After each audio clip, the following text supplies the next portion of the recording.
사람은 변화될 수 있을까요? 여러분은 사람이 변화될 수 있다고 생각하십니까?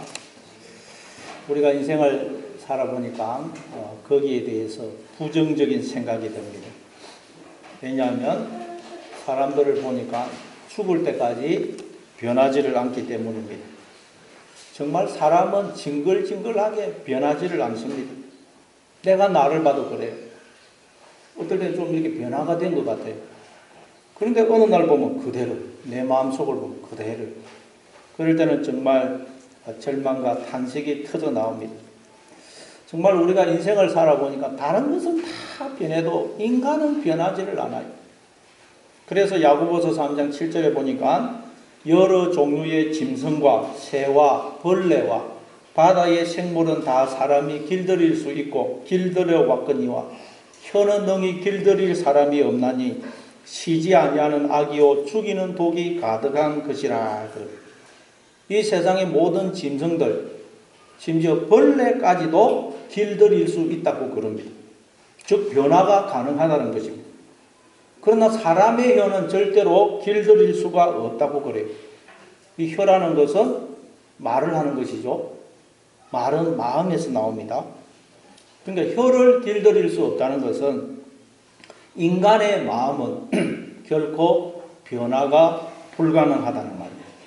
인간의 마음은 절대 변하지를 않는다는 이사야서 6장에 보면 이사야 선지자가 성전에 들어가서 하나님을 만납니다. 이사야 선지자는 왕궁 선지자예요. 왕에게 하나님의 말씀을 전하고 조언을 해주는 선지자 중에 엘리트 선지자입니다. 똑똑하고 경건하고 거룩하고 하나님의 백성들에게 말씀대로 살 것을 가르치고 말씀대로 살지 못하면 백성들을 책망하던 자예요. 그러니까 이사야 선지자는 누가 봐도 근본적으로 변화가 된 자 같아 보였어요. 그렇게 살고 있고 이사야 선지자도 그렇게 생각했습니다. 그런데 그가 성전에서 하나님을 만나서 뭐라고 울부짖습니까? 화로다 나여 망하게 되었도다. 나는 입술이 부정한 사람이요 입술이 부정한 백성 중에 거하면서 만군의 여호와이신 왕을 배웠음이라 하고 울부짖습니다. 자신은 알고 봤더니 전혀 변화가 안 된 자들이라는 것입니다. 입술이 부정하다고 그러는데 입술은 역시 말을 하는 것이고 말은 마음에서 나옵니다. 그러니까 입술이 부정하다는 말은 마음이 부정하다는 거예요. 마음이. 누가 봐도 이사야 선지자는 변화된 자 같아 보였습니다. 그런데 하나님이 이사야의 선지자의 마음을 펼쳐서 보여주시는데 보니까 그의 마음은 여전히 부정하더라는 것입니다. 부정한 마음, 옛 마음 그대로더라는 것입니다. 변화가 안 됐더라는 거예요. 그러면 여러분 우리 인간은 결코 변화가 불가능할까요? 우리 인간에게는 결코 희망이 없는 것일까요? 아닙니다. 예수를 믿으면 변합니다. 그럼 이사야 선지자는 어떻게 된 것이냐? 이사야 선지자는 말하자면 그때까지 예수를 제대로 믿지 않은 것입니다. 이제 그가 그 사건으로 인해서 예수를 제대로 믿게 됩니다. 그러자 그가 변해요. 어떻게 해요? 하나님이 부젓가락으로 제단에 수풀을 집어서 그의 입술에 대십니다.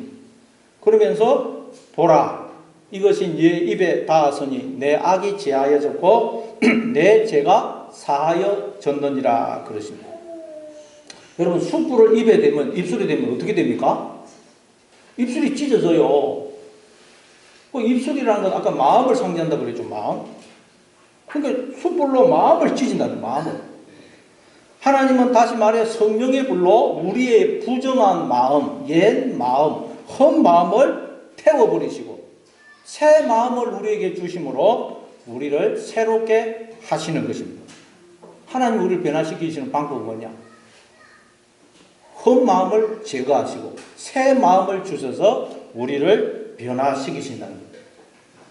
여러분 우리가 인생을 살아보면 모든 것은 마음에 달려있다는 것을 알 수가 있어요. 사람이 무엇을 하고 안 하고가 무엇에 달려있느냐? 환경에 달려있는 게 아닙니다. 마음에 달려있어요. 마음으로 그걸 원하면 좋아하면 아무리 환경이 안 좋고 시간이 없고 돈이 없어도 어떻게 해서든지 기어이 그걸 하고 말해요. 마음이 원하면. 그러나 마음이 원하지 않으면 누가 뭐래도 안 합니다. 수요일 날도 말씀드렸듯이 얼마 전에 신문에 보니까 문재인 대통령이 작년에 히말라야 산에 가서 올라가서 찍었던 사진하고 기사가 게재가 되어 있어요. 히말라야 산. 여러분 히말라야 산에 올라가면 너무나 고통스러워요.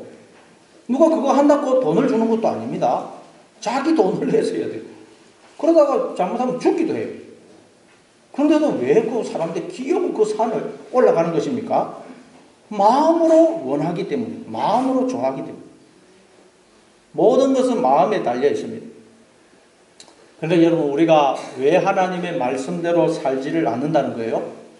왜 우리가 하나님의 백성으로서 기뻐하고 감사하고 사랑하면서 살지를 못한다는 것입니까? 왜 우리가 하나님의 은혜와 사랑과 복과 생명을 기뻐하고 또 그걸 나누어주는 복의 통로로 살지를 못한다는 거예요? 이유는 단 하나입니다. 마음으로 원하지를 않는다는 거예요. 마음에 그 생각이 없는 거예요. 원하지를 않아요. 우리의 이 마음은 그걸 원하지 않습니다. 그게 우리의 옛 마음이에요. 그래서 하나님은 우리의 그 헛 마음을 제거하시고 우리에게 새 마음을 주시는 것입니다. 그게 구원이에요. 예수를 믿는다는 것은 마음이 바뀌는 걸 말합니다. 여러분 마음이 헛마음 그대로라면 여러분은 아직 예수를 제대로 믿고 있지 않다는 증거입니다. 에스겔서 36장 24절부터 26절입니다. 내가 너희를 여러 나라 가운데에서 인도하여 내고 여러 민족 가운데서 모아 데리고 고국 땅에 들어가서 맑은 물로 너희에게 불어서 너희로 정결하게 하되 곧 너희 모든 더러운 것에서와 모든 우상 숭배에서 너희를 정결하게 할 것이며 또 새 영을 너희 속에 두고 새 마음을 너희에게 주되 너희 육신에서 굳은 마음을 제하고 부드러운 마음을 줄 것이며 또 내 영을 너희 속에 두어 너희로 내 율례를 행하게 하리니 너희가 내 규례를 지켜 행할지라. 이스라엘 백성들은 아무리 해도 변하지를 않아요. 아무리 하나님의 종들이 와서 이야기를 해도 변하지를 않아요. 왜냐하면 그 마음이 그대로이기 때문에 마음이. 그래서 하나님께서 내가 너희에게서 그 굳은 옛 마음을 제거하고 부드러운 새 마음을 주겠다. 성령을 너희에게 주겠다. 그래서 너희를 완전히 변화시켜서 너희로 하여금 내 규례를 지켜 행하게 하겠다고 그러십니다. 하나님은 우리의 마음을 바꾸어서 우리를 변화시키신다. 근본적으로 마음이 변할 때 여러분 변화가 일어나는 것입니다. 마음이 변해요. 마음. 지난주에 제가 우리 예랑이 학생 이야기를 하면서 박영계 지사님이 아침마다 그 성경 구절을 문자로 보내면 우리 예랑이 학생이 제일 먼저 답신을 한다는 이야기를 했습니다. 근데 그때 우리 그 지난주에 김아람 학생이 이제 예배를 들으면서 김아람 학생이 예배를 들으면서 그 이야기를 귀담아 들었던 것 같아요. 로마서 12장 2절에 보면 마음을 새롭게 함으로 변화를 받아라 그러죠. 근데 김아람 우리 학생이 그 말을 듣고 마음을 새롭게 함으로 변화를 받았어요. 그래서 김아람 학생이 그때부터 우리 박이문 이사님 문자를 탁 보내면 아주 바로 받는 즉시 감사합니다.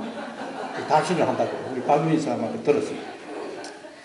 아직 어린아이라 마음이 순수해가지고 그 말을 듣고는 맞다.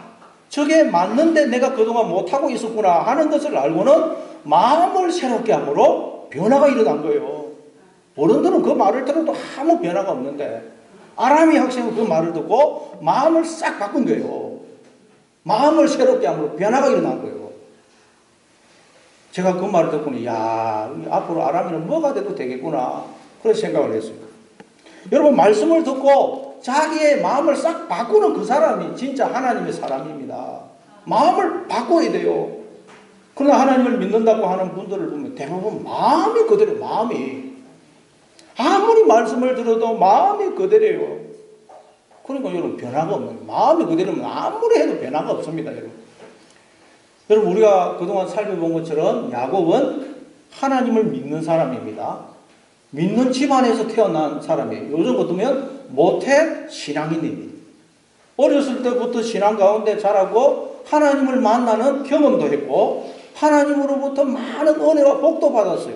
하나님이 여러 가지 어려움과 위기에서 건져주시는 체험도 했습니다.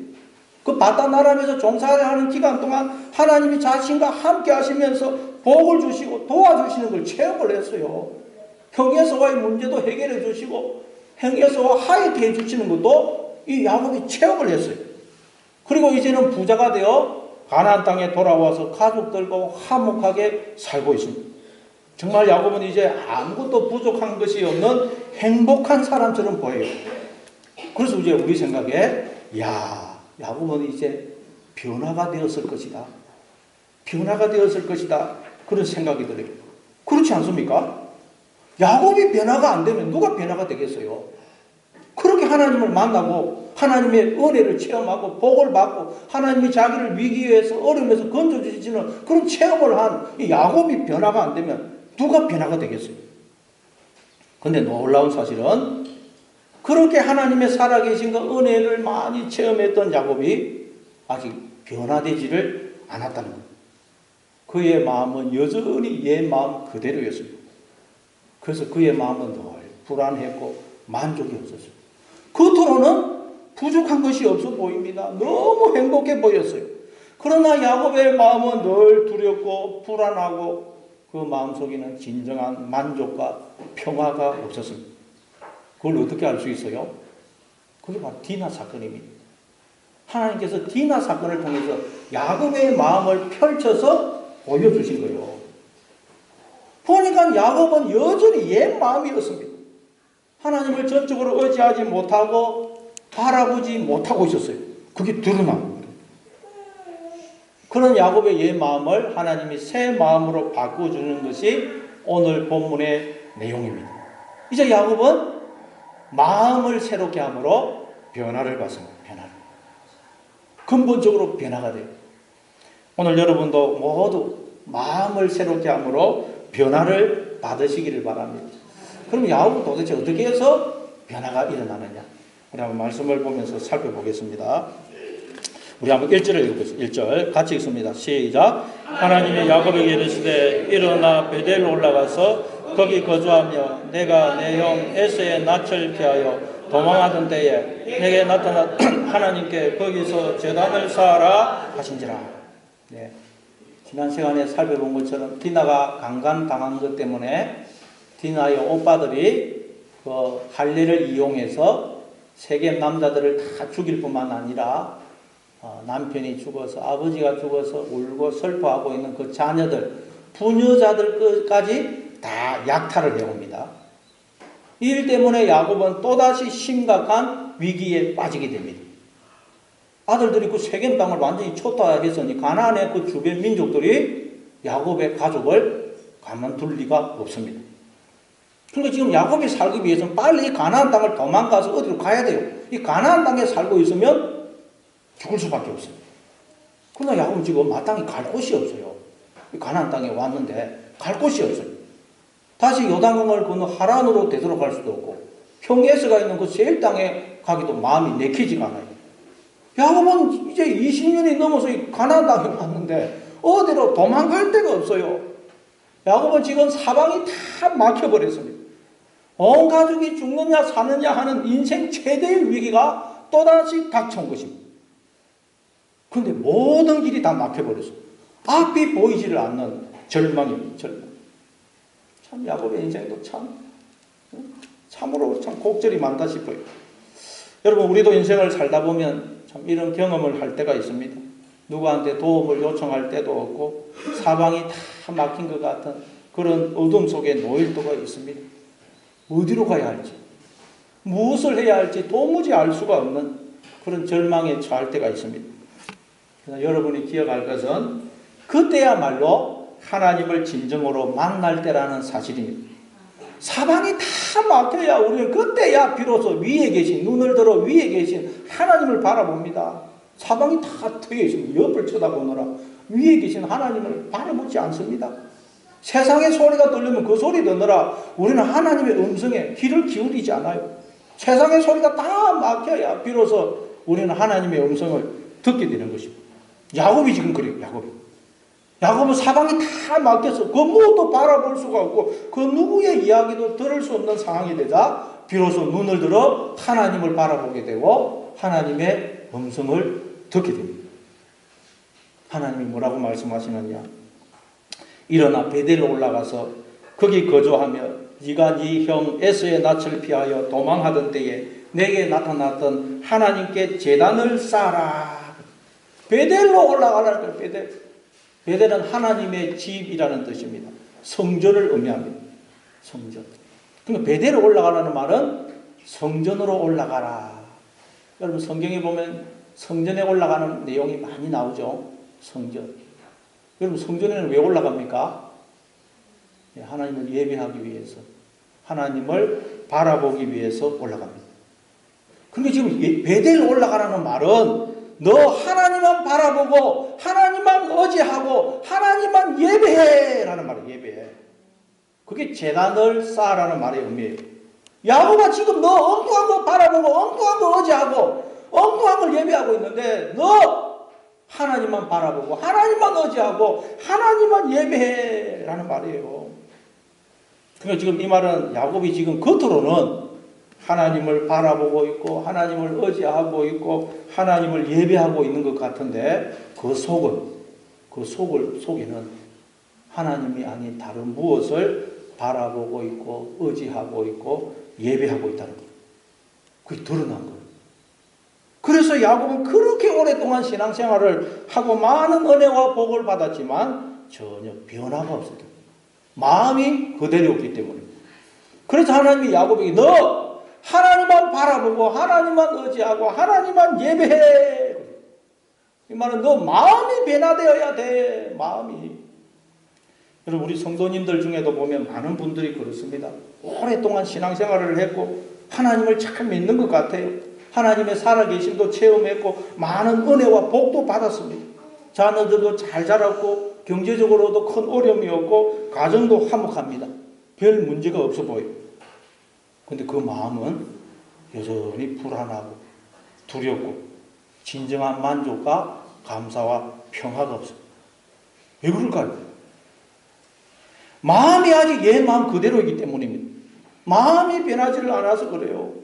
겉으로는 하나님을 바라보고 의지하고 예배하고 있는 데가 아닌데 그 속을 들여다보더니 하나님이 아닌 다른 무엇을 바라보고 의지하고 예배하고 있더라는 것입니다. 그러니까 여러분도 마음이 다 변화되기를 바랍니다. 하나님만 바라보고 의지하고 예배하시는 여러분 되시기를 바랍니다. 야곱은 하나님의 말씀을 듣자 이제 비로소 마음을 새롭게 함으로 변화를 받아요. 자, 그게 2절 3절입니다. 우리 2절 3절 같이 읽습니다. 2절 3절 시작. 야곱이 이에 자기 집안 사람과 자기와 함께한 모든 자에게 이르되 너희 중에 있는 이방 신상들을 버리고 자신을 정결하게 하고 너희들의 어복을 바꾸어 입으라. 우리가 일어나 베델로 올라가자. 내 환난 날에 내게 응답하시며 내가 가는 길에서 나와 함께 하신 하나님께 내가 거기서 제단을 쌓으려 하노라 하며. 야곱은 자기 집안 사람과 함께한 모든 사람들에게 너희 중에 있는 이방 신상들을 버리고 자신을 정결하게 하고 어복을 바꾸라. 그렇게 해서 우리가 베델로 올라가서 거기서 하나님께 예배하자 라고 말합니다. 야곱은 비로소 자신이 하나님이 아닌 다른 무엇을 의지하고 바라보고 있고 예배하고 있다는 걸 깨달았습니다. 자기 속에 가짜 하나님들이 가득 차고 있다는 깨달은 거예요.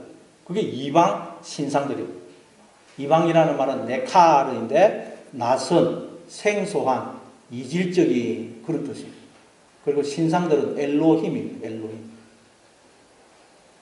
낯선 하나님, 생소한 하나님, 이질적인 하나님이 자기 속에 가득 들어있더라고요.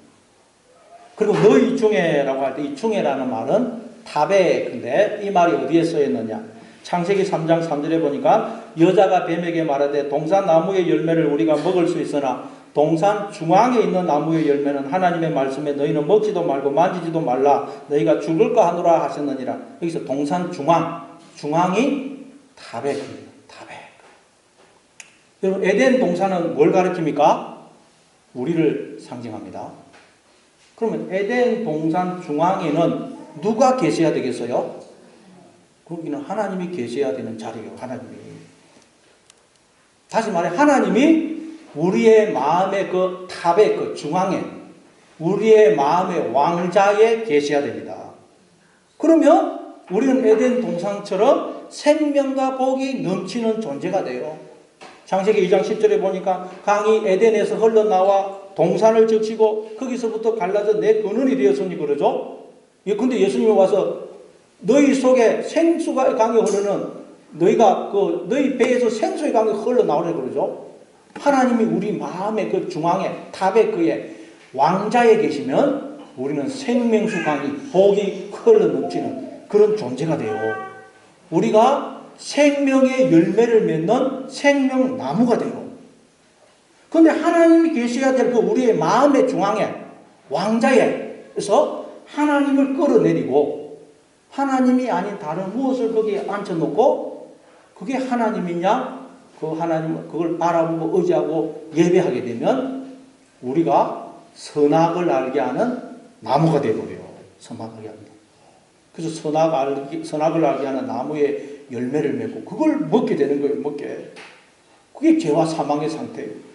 그러니까 선악을 알게 하는 나무 열매 먹지 말라는 말은 너 마음의 중앙에 하나님을 둬야지 하나님을 거기서 끌어내리고 다른 무엇을 거기에 앉혀놓고 그게 하나님이냐 바라보고 의지하고 예배하면 안 돼. 하나님만 바라보고 의지하고 예배해야 돼 라는 말씀이에요. 근데 여러분 야곱은 지금까지 겉으로는 하나님을 바라보고 의지하고 예배하는 것 같았어요. 수시는 못해신앙이에요. 못하시나 수없이 하나님을 만나고 체험한 사람이에요. 겉으로는 하나님을 예배하는 것 같아요. 근데 하나님이 야곱의 마음을 열어서 보여주니까 야곱이 하나님이 계셔야 될 그 자리에서 하나님을 끌어내리고 다른 것들을 그 자리에 올려놓고 그게 하나님이냐 그게 자기에게 생명과 힘을 주고 자기를 구원해주고 자기를 행복하게 해주고 자기의 인생을 책임져 주는 하나님이냐 그걸 바라보고 의지하고 예배하고 있더라는 거예요. 하나님이 이 야곱의 마음을 펼쳐서 보여주시니까 멀리서 볼 때는 그게 하나님인 줄 알았어요. 그런데 하나님 펼쳐서 보여줘서 가까이 보니까 전혀 낯선 존재, 생소한 존재, 이질적인 존재. 그게 하나님이 계셔야 될 자리에 또 앉아있더라고요. 말하자면 그동안 속에서 암덩어리가 자라죠. 암덩어리. 여러분 암덩어리도 겉으로 뭐 우리의 살과 세포 조직과 비슷해 보여요. 암덩어리도. 뭐 우리 세포 조직과 비슷해요. 그걸 여러분 자세히 엑스레이 찍어서 보면 그건 전혀 우리의 이 몸과 세포 조직과는 전혀 이질적인 존재입니다. 그 암덩어리는 여러분 우리에게서 모든 그런 생명과 에너지를 빼앗아가고 우리를 고통스럽게 하고 우리를 파괴하고 죽게 하는 거예요. 그 암덩어리는 반드시 제거해야 돼요. 안 그러면 죽습니다. 그런데 야곱의 마음속에 하나님이 아닌 다른 무엇이 하나님이 계셔야 할 그 자리에 암덩어리처럼 뚝 자리를 잡고 있더라고요.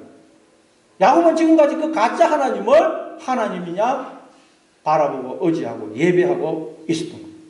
그래서 그게 나에게서 모든 생명과 진액을 빼앗아가서 고통스럽게 하고 죽음으로 끌고 가고 있었던 거예요. 그래서 그렇게 하나님을 믿고 있는데도 마음에 진정한 평화가 기쁨과 만족이 감사가 없던 거예요. 그게 너희 중에 있는 이방 신상들이에요. 우리의 마음 중앙에 하나님이 계셔야 될 자리에 지금 가짜 하나님이 딱 들어앉아 있다. 이걸 우리에게 걸음으로 보여주는 것이 이스라엘 백성들의 그 금송아지 사건입니다. 하나님을 대신해서 이스라엘 백성들을 인도하던 모세가 하나님으로부터 말씀을 받기 위해서 시내산에 올라가죠. 그 시내산은 지금 하나님의 임재로 인해서 불과 연기가 자욱하고 천둥과 나팔 소리가 울려 퍼지고 있어요. 자, 모세가 그 산에 올라갔어요. 근데 40일이 지나도 모세가 내려오지를 않아요. 그러니까 이스라엘 백성들이 아론에게 저 산에 올라간 모세는 죽은 모양이다. 그러니 당신 우리를 인도할 신을 만들어 달라. 그러니까 아론이 그럼 너희들 그 기에 있는 금귀고리 다 뽑아서 나한테 가져오라. 그래서 이스라엘 백성들이 그 기에 있는 금귀고리를 다 뽑아서 아론에게 갖다 줬더니 아론이 그걸 가지고 금송아지를 만들어요. 그러더니 이스라엘 백성들이 그 금송아지들을 자기들 중앙에 딱 딱 놓고 그걸 땡 둘러서가지고 자기들 중 하나님이 계셔야 될 그 자리에 금송아지를 딱 놓고 그 앞에 제단을 쌓고 거기서 금송아지에게 제사를 드려요. 예배를 드려요. 그리고는 앉아서 먹고 마시며 일어나서 떠납니다.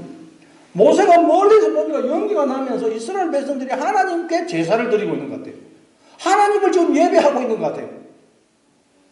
근데 가까이서 또 와서 보니까 이게 웬일입니까? 하나님이 계셔야 될 그 이스라엘 백성들 중앙에 금송아지가 딱 앉아있어요. 이스라엘 백성들이 그 금송아지를 하나님처럼 예배하고 있더라. 아니 어떻게 이럴 수가 있어요? 하나님이 내리신 10가지 재앙으로 애굽을 나오고 홍해가 갈라서 홍해를 건너는 체험을 했고 반석에서 물이 나고 날마다 만나를 내려주시는 걸 지금 그 만나를 먹고 있고 하나님이 불기둥으로 구름기둥으로 인도해 주시는 그 삶을 지금 살고 있는 이스라엘 백성들이 어떻게 이런 일을 할 수가 있습니까? 근데 이게 하나님의 백성들 가운데서 일어나고 있는 일이라는 거예요. 지금 우리에게 일어나고 있는 일이라는 거예요, 여러분. 여러분은 하나님이 계셔야 될 여러분의 그 마음의 중심에, 마음의 왕자에 하나님이 계십니까? 아멘. 아니면 하나님을 어느 순간 살 끌어내리고 다른 무엇을 거기에 올려놓고 그게 하나님이냐? 그걸 예배하고 있지는 않습니까? 야곱은 하나님이 계셔야 될 그 마음의 중심에 하나님이 아닌 다른 수많은 가짜 하나님들이 자리를 잡고 있다는 걸 깨닫게 되었습니다. 아마 오늘 저와 여러분에게도 다 마찬가지예요. 하나님이 계셔야 될 그 마음의 중심에 수없이 많은 가짜 하나님들이 암덩어리처럼 또 자리를 잡고 있습니다. 그게 제거되지 않으면 우리의 마음은 여전히 옛 마음입니다. 변화가 없어요. 겉으로는 하나님을 바라보고 의지하고 예배하고 있는 것 같은데 실제로는 엉뚱한 걸 하나님처럼 바라보고 의지하고 예배하고 있는 거예요. 그래서 아무리 신앙생활을 해도 변화가 없어요. 기쁨이 없고 감사가 없고 만족이 없어요. 천국을 사모하는 마음이 없어요. 왜? 마음이 헛마음 그대로이기 때문에 헛마음. 여러분 이렇게 이야기를 하니까 참 실감이 안 나시죠? 실제적으로 안타까우시고 내 이야기가 아니겠지 그런 생각이 드시죠? 그래서 성경은 우리가 하나님을 예배하고 있는지 그렇지 않으면 하나님 자리에서 하나님을 끌어내리고 거기에 다른 무엇을 올려놓고 그걸 하나님으로 섬기고 있는지를 쉽게 알 수 있는 리트머스 시험지를 하나 주셨어요. 그게 뭐냐? 하나님을 섬기고 있는지 돈을 섬기고 있는지를 보면 알 수가 있어요. 돈을.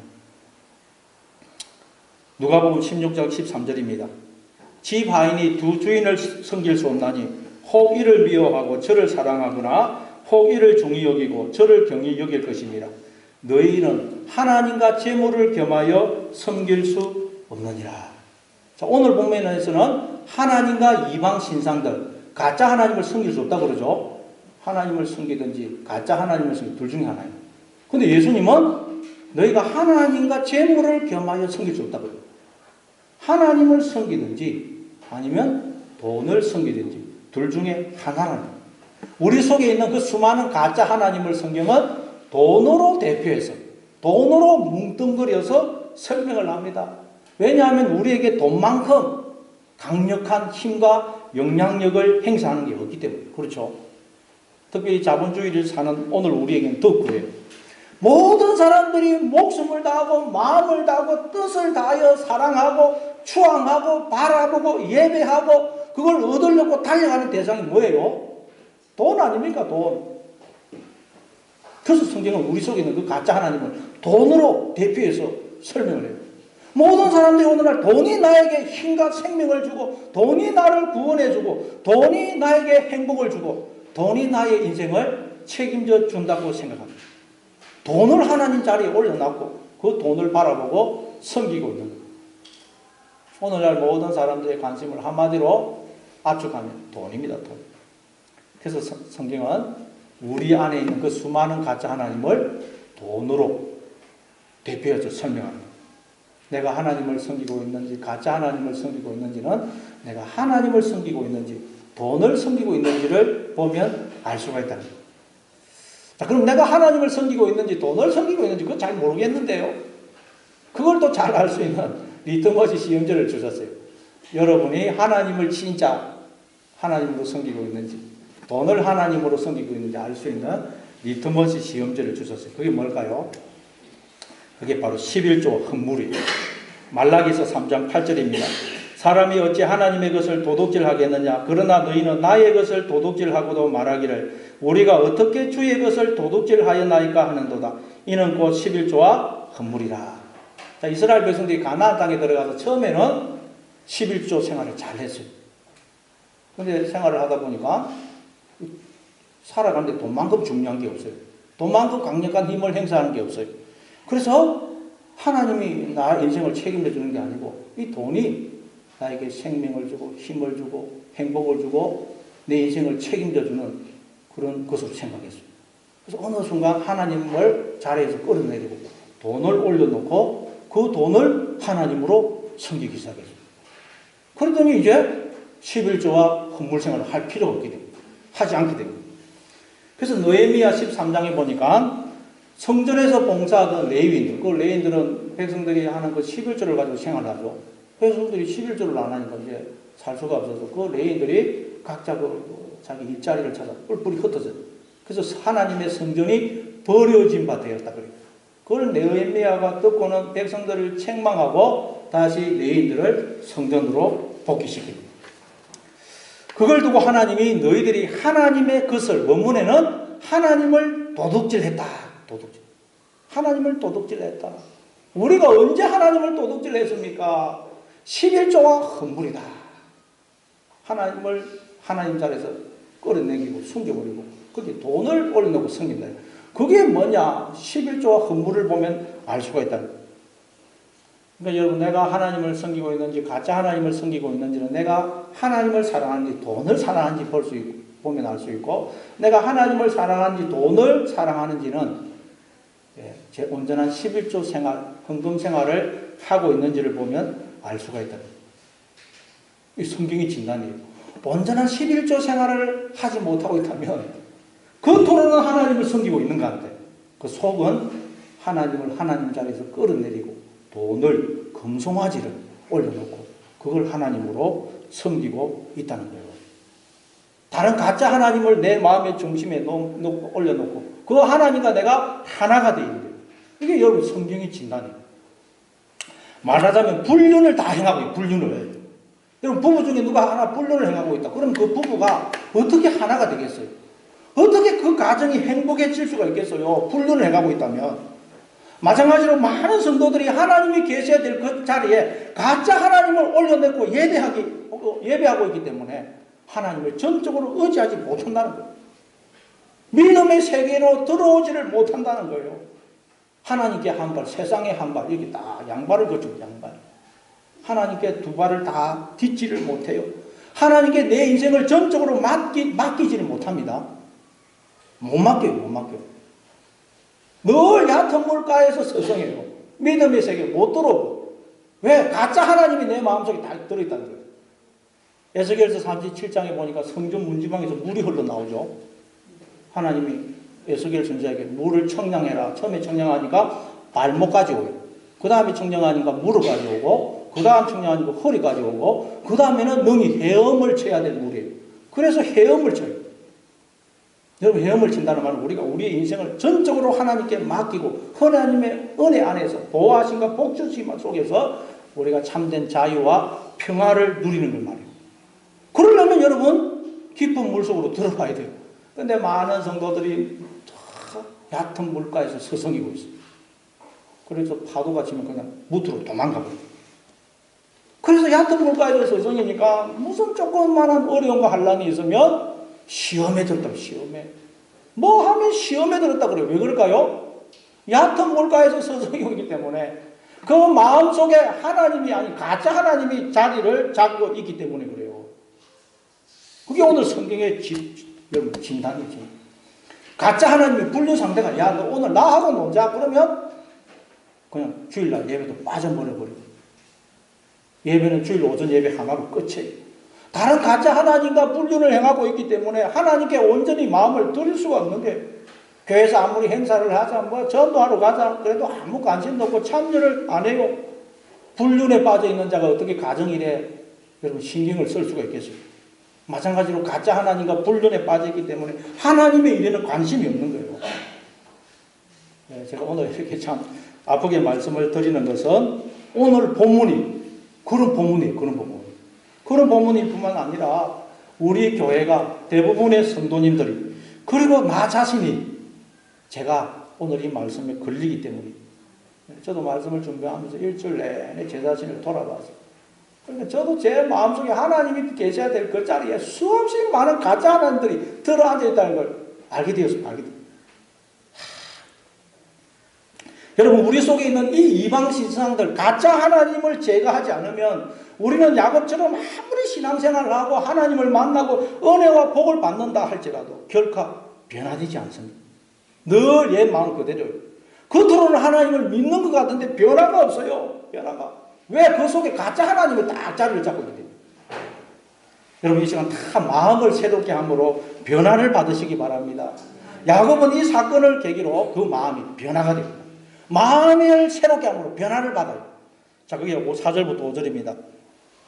4절부터 우리 5절 같이 읽습니다. 시작. 그들이 자기 손에 있는 모든 이방 신상들과 자기 귀에 있는 귀고리들을 야곱에게 주는지라.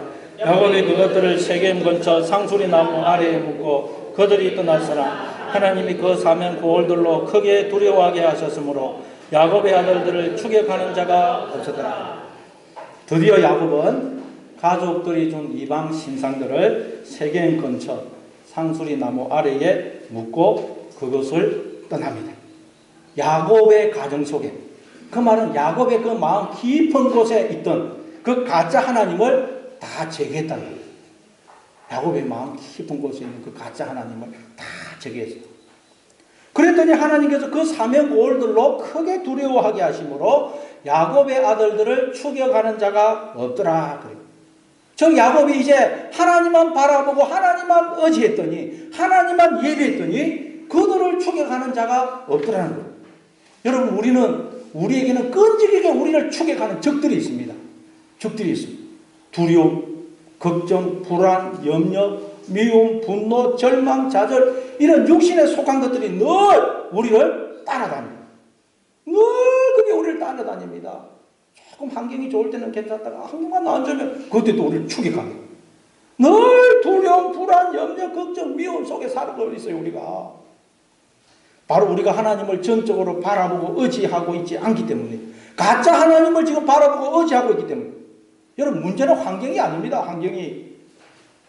환경이 좀 좋으면 아니에요. 내가 처한 여건이 좋으냐 나쁘냐가 아닙니다. 지금 야곱이 처한 환경은 아무것도 변한 게 없어요. 그러나 야곱이 이방 신상들을 버렸더니 즉 하나님만 바라보고 의지했더니 아무도 적들이 따라오지를 않더라는 거예요. 여러분 우리의 문제가 뭐냐? 하나님만 바라보고 하나님만 의지해야 되는데 그러지를 못하고 있다는 거예요. 환경이 문제가 아닙니다. 여러분 이 시간 다 마음을 새롭게 함으로 하나님만 바라보고 하나님만 의지할 수 있기를 바랍니다. 하나님께 여러분의 인생을 전적으로 다 맡길 수 있기를 바랍니다. 하나님은 우리의 인생을 책임져 주신다는 거예요. 복으로 인도해 주신다는 거예요. 그래서 여러분 이 시간 다 마음이 변화되시기를 바랍니다. 그래서 이제는 더 이상 여러분을 따라다니는 그 적들이 여러분을 따라오지 못하는 그런 기적을 체험하시는 여러분 되시기를 바랍니다. 6절부터 우리 8절까지 같이 읽어보겠습니다. 6절부터 8절까지 같이 읽습니다. 시작. 야곱과 그와 함께한 모든 사람이 가나안 땅 루스 곧 베델에 이르고 그가 거기서 제단을 쌓고 그것을 엘 베델이라 불렀으니 이는 그의 행의 낯을 피할 때에 하나님이 거기서 그에게 나타나셨음이더라. 리브가의 유모 드보라가 죽음에 그를 베델 아래에 있는 상수리 나무 밑에 장사하고 그 나무 이름을 알론 바구치라 불렀더라. 야곱은 드디어 베델에 도착합니다. 이 베델은 야곱이 형 에스의 낯을 빼 도망가다가 잠을 자던 중에 하나님을 만났던 곳이죠. 거기서 야곱은 하나님으로부터 놀라운 축복의 말씀을 들었습니다. 그때 야곱은 선언을 하기를 정말 하나님께서 약속하신 대로 저한테 그렇게 해주신다면 하나님이 저의 하나님이 되실 것이고 내가 돌기둥으로 세웠던 이 돌기둥이 하나님의 집이 될 것이고 하나님께서 저에게 주시는 모든 복의 10분의 1을 제가 하나님께 바치겠습니다. 그렇게 고백을 했어요. 이 말은 정말 제가 인생을 살아보고 하나님이 그렇게 해주시는 걸 맞다면 제가 하나님이 저를 지으신 분이고 하나님이 나를 집으로 삼아 나와 영원히 함께 하시며 하나님은 당신의 모든 것을 나에게 주어서 나로 하여금 하나님의 모든 것을 누리게 하시는 분임을 알고 고백하겠습니다. 라는 말입니다. 다시 말해서 정말 그게 맞다면 하나님이 저의 전부가 되십니다. 하나님이 저의 모든 것이 되십니다. 라는 걸 제가 알고 고백하겠다는 거예요. 이 말은 하나님이 저의 모든 것 되시네요. 하나님의 전부가 되시네요. 그걸 제가 정말 알고 고백하겠습니다. 라는 서원이었어요. 서원. 야곱이 이제 이 베들로 돌아왔다는 말은 그 서원을 이제 갖게 됐다는 거예요. 제가 인생을 살아보니 정말 하나님이 저의 전부가 되시고 모든 것이 되시네요. 그게 맞네요. 이 고백을 야곱이 하게 되었다는 거예요. 다른 게 나를 행복하게 해주는 게 아니고 돈이 나한테 생명과 힘을 주고 나를 구원해주고 나를 행복하게 해주는 게 아니고 내 인생을 책임져 주는 것이 아니고 하나님이 나의 힘이 되시고 생명이 되시고 구원이 되시고 하나님이 나의 전부가 되시는 분이구나. 하나님만이 나를 진정으로 사랑하시며 나를 행복하게 해주시는 분이구나 하는 걸 야곱이 이제 비로소 깨닫고 고백하게 되었다는 거예요. 그래서 그곳을 야곱이 엘베델이라고 엘베델. 베델은 하나님의 집이라는 뜻이죠. 엘베델, 베델의 하나님. 여러분 하나님의 집은 우리입니다. 우리가 하나님의 집이고 그게 교회죠. 교회. 하나님이 우리 안에서 우리를 충만케 해주심으로 우리가 하나님의 집으로 존재해요. 그래서 에베소서 1장 23절에 보면 교회는 그의 몸이니 만물 안에서 만물을 충만하게 하시는 이의 충만함이니라. 여기서 만물은 우리를 가리켜요. 하나님이 우리 안에서 우리를 충만케 해주신다는 거예요. 그리고 또 우리는 우리를 충만케 하시는 하나님의 충만함이라는 거예요. 그렇게 하나님이 우리 안에서 우리를 충만케 해주심으로 우리가 하나님의 성전으로 교회로 존재하는 거예요. 그런데 엘베델이라는 말은 무슨 뜻이겠어요? 엘베델. 엘베델은 쉽게 말해 하나님이 나의 전부가 되시네요. 나의 전부가 되신 하나님, 나의 모든 것이 되시는 하나님이라는 뜻입니다. 야곱이 이제 그걸 깨닫고 고백한 거예요. 하나님이 저의 전부가 되시네요. 하나님이 저의 모든 것이 되시네요. 야곱이 그걸 깨닫고 이제 고백을 하게 됩니다. 그때 리브가의 유모 드보라가 죽어서 야곱이 그를 베델 아래에 있는 상수리 나무 밑에 장사했다고 그래요. 유모라는 것은 그 엄마 대신 아기를 맡아서 젖을 먹여서 키우는 사람이죠. 그러니까 야곱은 어렸을 때 이 유모 드보라가 젖을 먹이고 키웠던 것 같아요. 근데 히브리서 5장 13절에 보니까 젖을 먹는 자마다 어린아이니 의의 말씀을 경험하지 못한 자요 단단한 음식은 장성한 자의 것이니 그들은 지각을 사용함으로 연단을 받아 선악을 분별하느니라. 젖을 먹는 자는 어린아이란 거예요. 아직 변화가 안 된 자란 거예요. 단단한 음식을 먹는 자, 그 자는 지각을 사용하는 자고 그 자는 변화가 된 자는 변화. 그럼 이 유모 드보라는 야곱의 옛 마음, 옛 사람을 상징하는 사람. 그걸 이제 드디어 야곱이 묻은 거예요, 땅속에. 여러분들 이 시간 여러분의 그 옛 마음, 불안하고 두려워하고 만족이 없고 미워하고 불평하고 한 그 옛 마음을 이 시간 이 자리에 다 묻으시기를 바랍니다. 돌아가실 때 그 옛 마음 가져가시지 말고 옛 마음을 여기 다 묻으시고 새 마음을 가지고 돌아가시는 여러분 되시기를 바랍니다. 그래서 야곱이 그 나무를 엘론 바굿, 통곡의 상수리 나무라고 지금 통곡의 상수리 나무. 이 상수리 나무는 하나님과 연합된 우리를 상징해요. 상수리 나무. 힘이라는 아이라는 동사에서 나와요. 단어에서 나와요. 야곱은 그동안 보니까 하나님은 한 번도 변함없이 당신의 모든 것을 동원하여 온 마음을 동하여 나를 사랑하고 계시는데 나는 그동안 다른 가짜 아닌 불륜을 행하고 있었어요. 그런데도 하나님은 그런 나를 외면하지 않으시고 배신 안 하시고 혼을 내지 않으시고 그런 나를 온 마음을 다해서 나를 사랑하고 계셨네요. 그걸 깨닫고는 이 야곱이 하나님 앞에 회개하는 그 통곡의 그 회개의 통곡과 그리고 그 하나님의 사랑에 감격하는 그 통곡을 한 것입니다. 통곡. 그래서 여러분 그게 엘론바고 통곡의 상술이 나. 그 통곡이 터져 나옵니다. 그때 여러분 이 야곱이 이제 변화가 되어서 새롭게 된 새롭게. 여러분 이 시간도 여러분 하나님의 그 놀라운 사랑을 여러분이 깨달으심으로 이 시간도 옛 마음은 다 묻으시고 새 마음을 갖고 돌아가시는 마음을 새롭게 함으로 변화를 받으시는 여러분 다 되시를 바랍니다. 아버지